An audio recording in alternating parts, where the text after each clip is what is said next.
Hello guys, स्वागत है आप सबका। तो आज हम बात करेंगे अदानी टोटल गैस की 4% की गिरावट के साथ बंद रहा।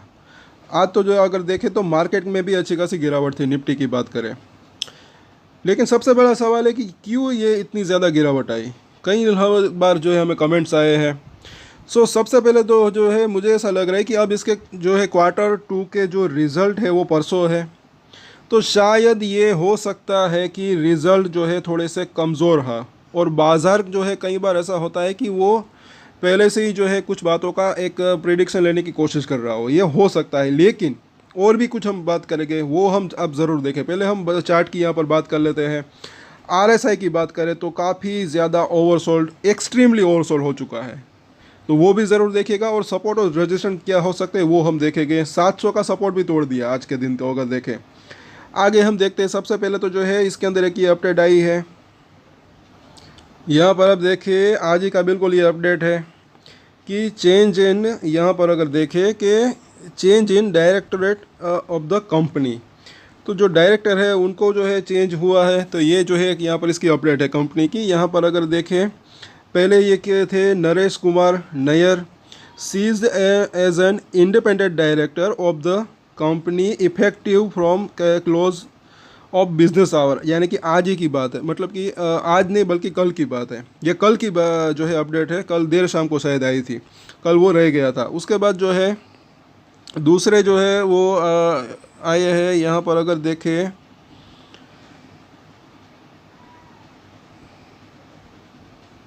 आगे, अगर यहाँ पर देखते हैं कि based on the recommendation of the nomination on and remuneration committee, the board of directors of the company have appointed mister Bharat Vasani, इनको जो है अपॉइंट किया गया है एज एडिशनल डायरेक्टर, और वो भी जो है 21 अक्टूबर यानी कि कल से इफेक्टिव है।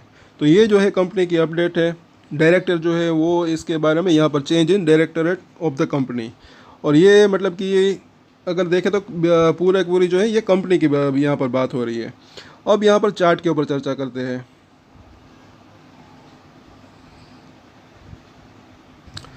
Q2 के रिजल्ट के बारे में हम पहला चर्चा करेंगे, उसके वीडियोस के आखिरी में, वो तब ज़रूर देखिएगा। पहले यहाँ पर 15 मिनट का चार्ट देखें तो आज के दिन क्या हुआ। पहले सवेरे जो है थोड़ा सा 720 के ऊपर था।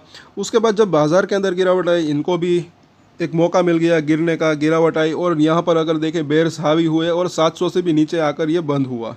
अब यहाँ पर अगर हम देखते हैं overall Bollinger bank weekly chart के ऊपर तो जो इसकी निचली लाइन है उसके नीचे आज इसने क्लोजिंग दी।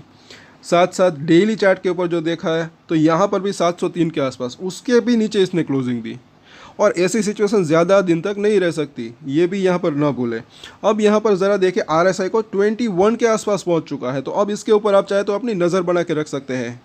कहीं ना कहीं कभी भी जो है इसी लेवल के आसपास या फिर थोड़ा नीचे जाकर इसके अंदर बाउंस बैक की संभावना रह सकती है, क्योंकि यहाँ पर एक्सट्रीमली ओवरसोल्ड हो चुका है। जब RSI 30 के आसपास आता है तब भी जो है वहाँ से बाउंस बैक की संभावना रह सकती है। अब तो ये 20 के आसपास आ चुका है, तो ये भी ना भूलें।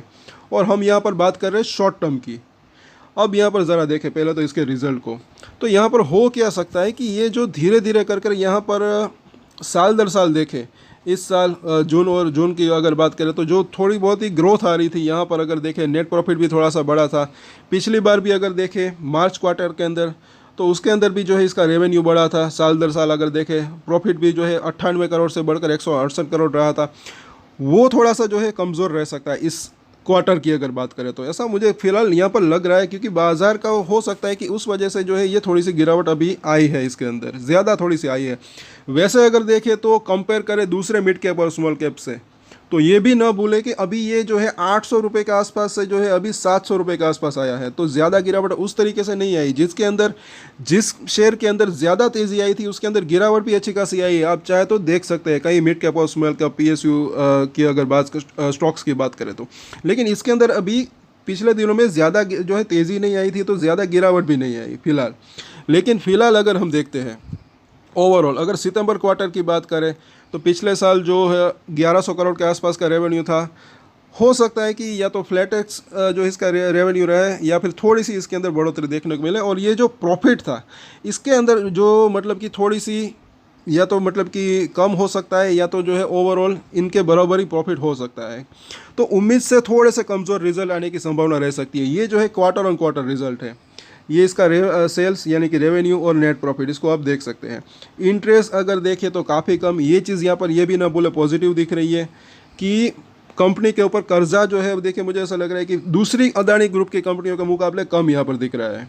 साथ साथ अभी इसने 3100 करोड़ रुपए जो है वो उठाए, तो उसका भी इस्तेमाल वो बिज़नेस के अंदर कर सकते हैं। तो तेज़ी तो आने की संभावना रह सकती है, लेकिन थोड़ा वक्त लग सकता है। फिलहाल पी रेशियो अभी भी इसका जो है थोड़ा सा हाई है, हालांकि अभी ये शेयर का प्राइस नीचे आया है तो पी रेशियो भी थोड़ा सा नीचे आया है।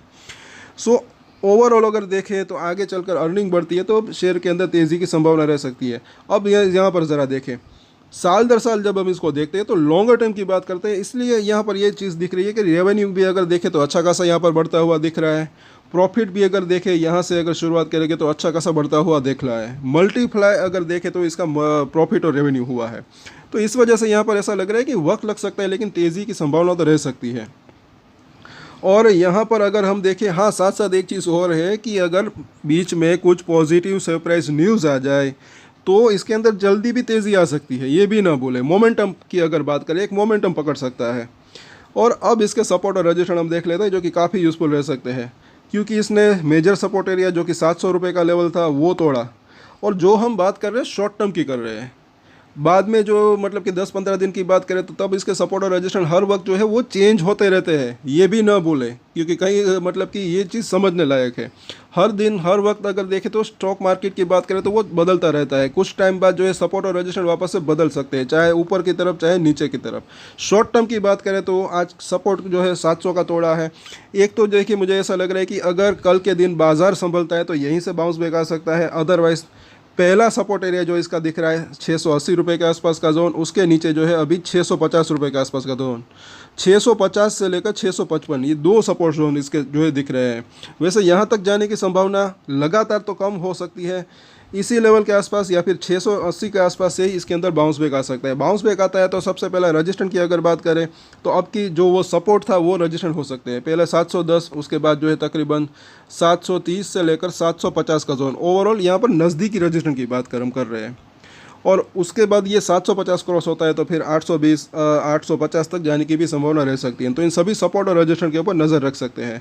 क्वार्टर 2 के रिजल्ट जब आएंगे तो इसके ऊपर हम डिटेल में चर्चा करेंगे। और ऐसा यहाँ पर फिलहाल अभी लग रहा है कि इसके अंदर थोड़ा मतलब कि कमज़ोर का मतलब होता है कि बाज़ार की उम्मीद से थोड़ा सा कमज़ोर आ सकते हैं। बाज़ार का अगर फॉर एग्ज़ाम्पल अंदाज़ा हो कि फॉर एग्ज़ाम्पल कि मुनाफा 100 करोड़ का जो है आ सकता है और मुनाफा आता है 80 करोड़ का, इस तरीके से। बाकी तो ओवरऑल इसका जो है रेवेन्यू वो तो शायद जो है बढ़ ही सकता है, लेकिन जो ये प्रॉफिट मार्जिन है वो शायद जो घट सकते हैं। नेट प्रॉफिट जो है या तो फ्लैट रह सकता है या तो थोड़ा सा मतलब कि कमज़ोर आने की गिरने की संभावना तो कम रह सकती है, लेकिन थोड़ा सा अगर गिरता है तो थोड़ा सा गिर सकता है। पिछले क्वार्टर में 173 करोड़ के आसपास का रहा था जैसे कि अभी हमने देखा। तो इस साल जो है या तो इससे थोड़ा सा कम आ सकता है नेट प्रॉफिट, या तो इसके बराबर ही रह सकता है। बाकी रेवेन्यू के अंदर तो जो है थोड़ी बढ़त देखने को मिल सकती है, यहाँ पर ये चीज़ दिख रही है। तो कल वापस से इसके चार्ट के ऊपर चर्चा करेंगे और इसके परसों रिजल्ट है तो उसके ऊपर भी हम चर्चा करेंगे। इसके ऊपर हम डेली टेक्निकल चार्ट के ऊपर चर्चा करते हैं। तो अगर आपकी इसके अंदर होल्डिंग है तो सब्सक्राइब जरूर कर लें हमारे चैनल को। और एक स्टैंडर्ड डिस्क्लेमर जो कि मैं हमेशा देता हूँ, आप कोई भी ट्रेड ले उससे पहले अपनी रिसर्च करें, अपने फाइनेंशियल एडवाइजर की सलाह लें, उसके बाद ही कोई डिसीजन ले। और डिसीजन ले तो उसकी जिम्मेदारी मैच्योरिटी के साथ खुद ही ले। ये वीडियो मैंने एजुकेशन पर्पस के लिए बनाई है, मेरी तरफ से कोई भी बाय या सेल की रिकमेंडेशन नहीं है। Thank you.